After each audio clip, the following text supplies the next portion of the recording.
I've been an instructor trainer for many years now, and over that time, I've worked with a huge number of instructors at different stages of their development.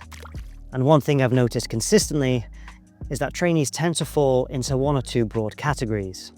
Now, I know I'm painting with a slightly broad brush here, but bear with me. The first group are the instructors who go to training sessions. They take feedback seriously, and then are disciplined enough to go away and self-train afterwards.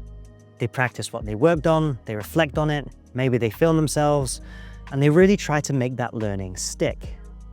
The second group of instructors are the instructors who only go to training sessions. They ski hard in those sessions, they listen, they nod along, and then they don't really do anything with that information afterwards. They assume that just turning up to training is enough to acquire the new skill and reach their goal.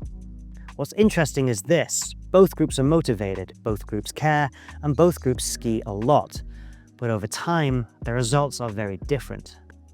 So in this video, I want to explain why that difference exists, using both my experience as a trainer and what we know from motor skill acquisition, and why the instructors in the first group almost always improve faster and more consistently.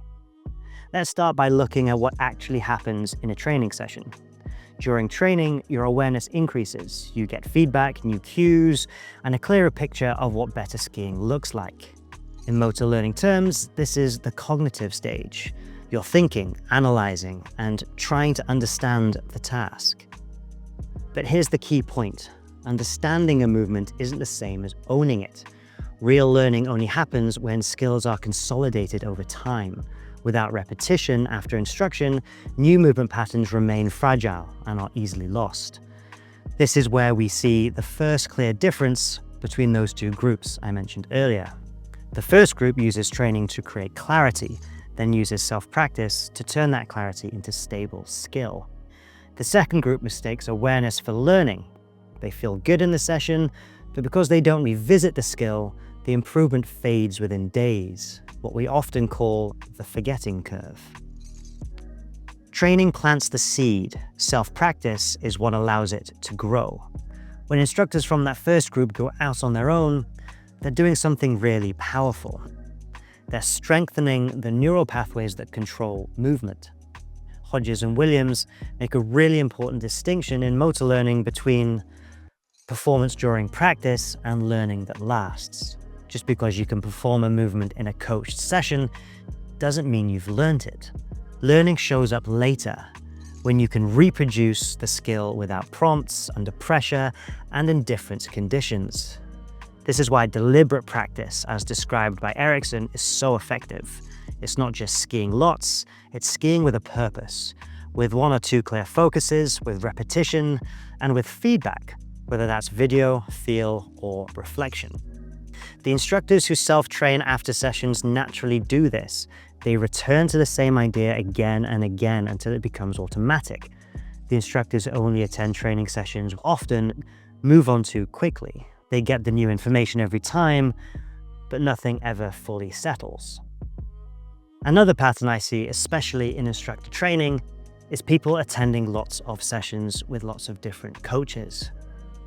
Now, exposure to different coaches can be great once you have a full, solid foundation. But early on, too much variation in feedback can actually slow learning. If you hear different cues every session and never practice between them, your brain doesn't get the chance to settle on one clear solution. This is exactly what happens with that second group. The first group hears feedback, goes away, tests it, and figures out what works for their body. Without that step, feedback stays external, something that the coach owns, not the skier.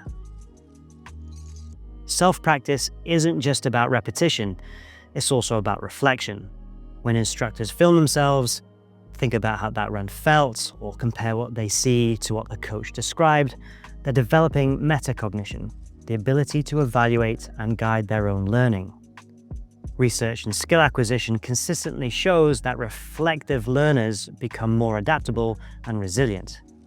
They don't rely on consistent feedback, they start to self-correct. This is huge for ski instructors. The Canadian teaching approach is built on observation, assessment, and adaptation. When you practice those skills on your own skiing, you naturally become a better teacher as well. And again, this is where those two groups separate. One group reflects and grows, the other waits for the next session to be told what to do. Let's put this into a simple example. Instructor A trains once a week with the same coach.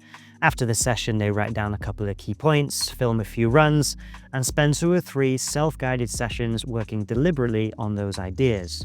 Instructor B attends multiple sessions a week, different trainers, but never practices alone. After a month, Instructor A looks smoother, more consistent, and more confident. Instructor B has skied more, but hasn't actually changed much.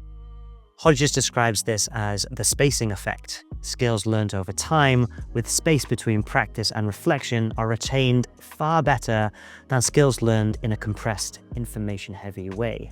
Instructor A isn't doing more, they're doing what motor learning research tells us actually works. So here's the takeaway.